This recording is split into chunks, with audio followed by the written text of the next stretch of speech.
mauning iriyahan ni nga makuha sa DPS ning dapita mo ni among gitesting ang scan.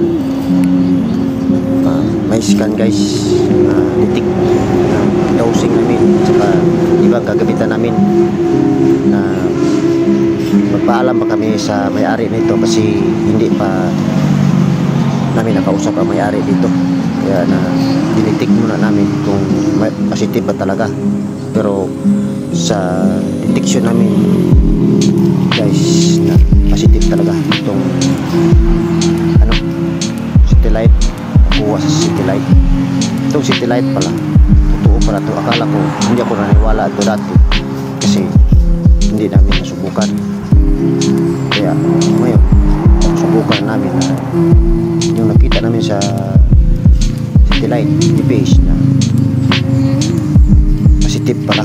Kung magdetek ka na nakakuha pala, mayroon detection guys. Yung hindi naniwala sa satellite dyan, subukan ninyo para mapaniwala totoo talaga na ang satellite na DPS na ma-detect talaga yung area na makikita mo yung sa satellite guys na subukan nyo i-detect na ma-detect talaga kahit dalhin lang nyo yung dosing nyo tapos balahan nyo ng gold. Yung gold talaga, yung itong dosing guys, ito ang pinakamaganda na detector guys kasi pag kahit ano sa ilalim na mayroon anomalya sa ilalim, ma-detect talaga niya guys, lalo na kung detikin o balahan mo ng gold.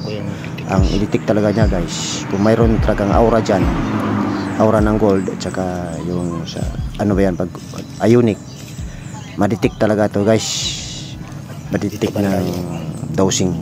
Huwag kayong maniwala na hindi nakadetect yung dosing na yan. Yung hindi pa marunong dyan magamit ng idol, tuturo ko sa inyo. Yung hindi pa marunong magamit ng dosing dyan, mag-aralan nyo guys para mapaniwala kayo na nakadetect talaga ang dosing. Parehas lang yan, detection na yan.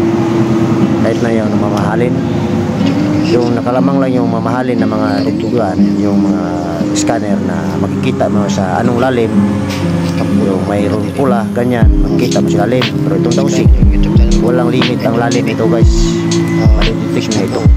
Kaya pinakamaganda na subscribe talaga sa akin, kung kalimutan nyo na itong dosing